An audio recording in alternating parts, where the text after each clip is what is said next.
So the core to connect between the bricks bonding together, we need a mortar.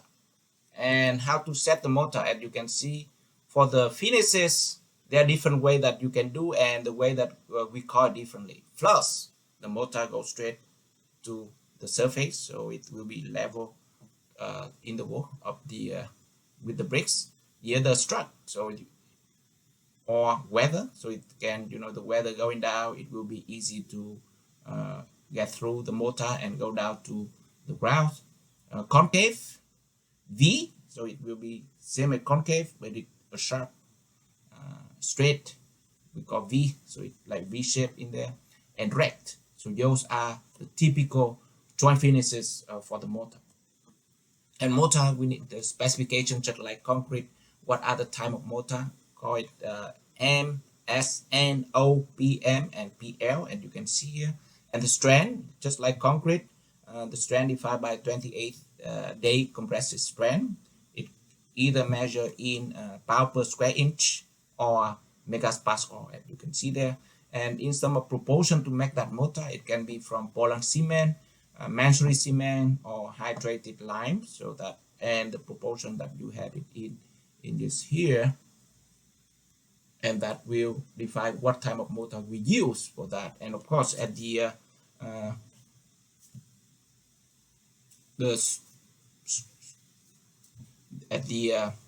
engineer, you will specify which type of mortar you use. In terms of laid out the bricks, and they have a pattern, and in this case you see the 5 typical patterns when you put the bricks, and that also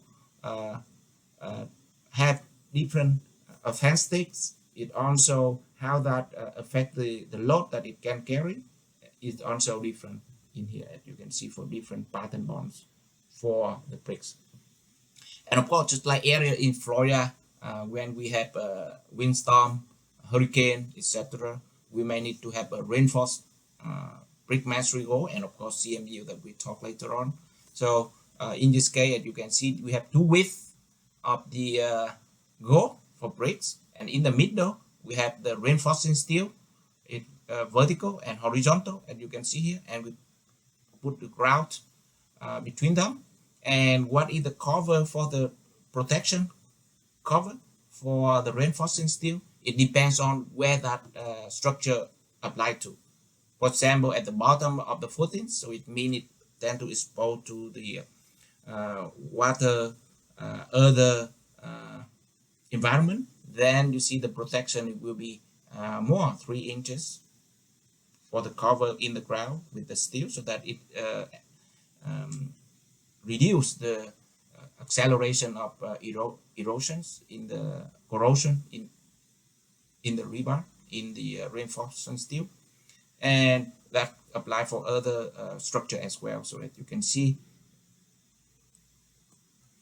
And it sometimes if we you see the wall and also 2 width that you can see there, sometimes to connect horizontally we can make the beam. In this case you have 4 horizontal bar and place concrete in between to reinforce the beams and reinforce the wall with the bricks.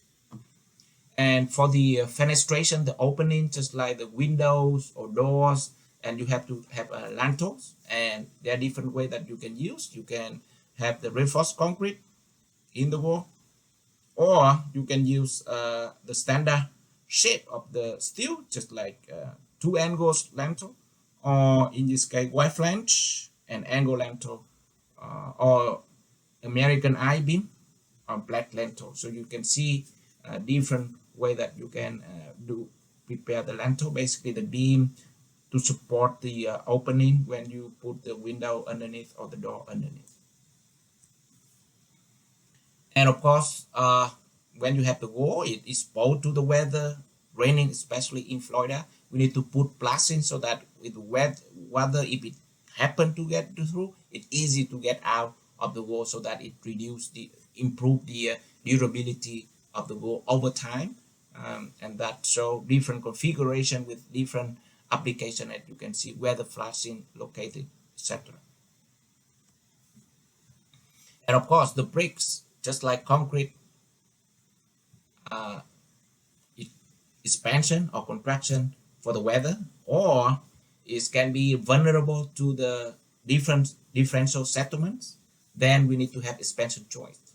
And for example, here the top finger, you can see it try to have S expansion joint every 50 feet or 15 meters. And then where's the position of expansion joint should be, as you can see this finger show you it normally in the intersection between the goals, and that's so here. And how to do that, you see at go intersection, you can do that with the pre-molded filler for the expansion joint, and similarly you can do that with other filler, and for the continuous go to do expansion. And for the next one, we talk about the standard concrete masonry unit, which used a lot in Florida, even in the residential building in there. So before we get into here, I just want to show you the, for example, typical here, what CMU, the length in this case 15.58, basically call it L, the length, the height 7.58, called H, and then the width, as you can see here in this case, that is the width of the masonry go. How they produce masonry go, that I want to show you, the one I exposed to prefer material, the near factory in our area in Bonita Springs. So let me start with the location. So the location that I show you, the at 41 and 041 in Bonita Springs, and this is the preferred material factory that this unit produce the CMUs. And I just want to show you how CMUs, cement masonry unit, are produced in our areas.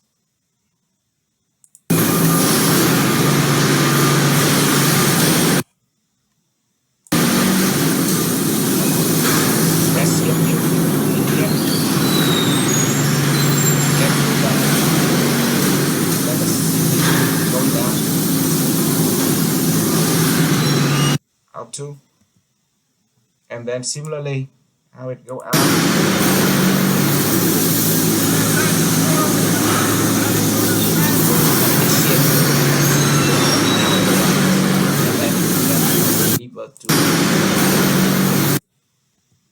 For the construction. So that is the CMU produced in our areas. And for CMUs, in this slide show you what are the concrete CMU block type. This is standard. This is center arch, and this is bull nose corner. So those are the type of CMU. In terms of the go type, as you can see below here in B, it can be single width, something we already talking about, a solid multiple width, or cavity. So they have a cavity between here, just improve insulation, etc. And then the finger show to the bottom right, that is the masonry reinforcement, the mass, and that is the typical configuration for the mass, so that improve the load on the CMU. Sometimes, as you can see, in Florida with the horizontal load, just like wind, or in California with the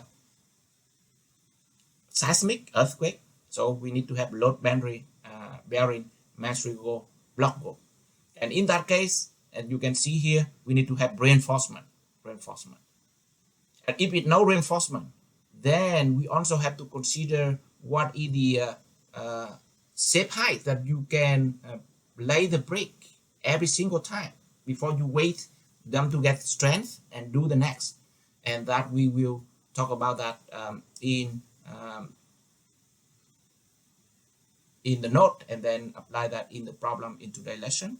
But let me go through that one here. As you can see, when we talk about the wind, especially in Florida, and then when you have the wind, for example, here if we have 50 miles per hour wind, what should be the desired wind load when we build the bricks, build the wall in there? So if it's 50 miles per hour, this is table 14.3 in our textbook. It can get the design load is 6 pounds per square foot. If we talk about the SI unit, 0.29 kilopascal. And then the wall, if you see it heavy, it can stand more with the horizontal load, which I show you in a minute. Then it can, in table 14.4, you can be able to determine the weight per unit of wall surface. And that will determine what is the safe height of the wall that I can lay for every single time. To increase the safe height for one time when you lay the masonry wall, then we may use temporary bracing support as shown in this finger there, so that you can improve the resisting turning moment, so that when the wind comes, it can withstand more, and that's shown in this temporary bracing support in there. And finally, this finger, you guess who the guy in this finger? So I'm attending a workshop of masonry construction in our areas in preferred materials in Bonita that I just showed you the video earlier. So that is a good practice when you have in our local areas with different trades, have a workshop, you may sign up to learn more about different practices that used in construction that also beneficial for our career as engineers. So to conclude for this video, I just remind you in the next videos we will working on the determine the volume of the mortar with the equation that we have, and I explain in that next video. And you can see that equation in the final exam reference, and the one we determine what is the safe height for unsupported masonry wall. We have that in the reference as well. Design wind load pressure, that is table 14.3 on the left, and the typical unit weight for masonry walls, that is for table 14.4 in the textbook, it's on the right in here. And we apply that in problem 5 in today's lesson, how to determine the maximum safe unsupported height for the walls.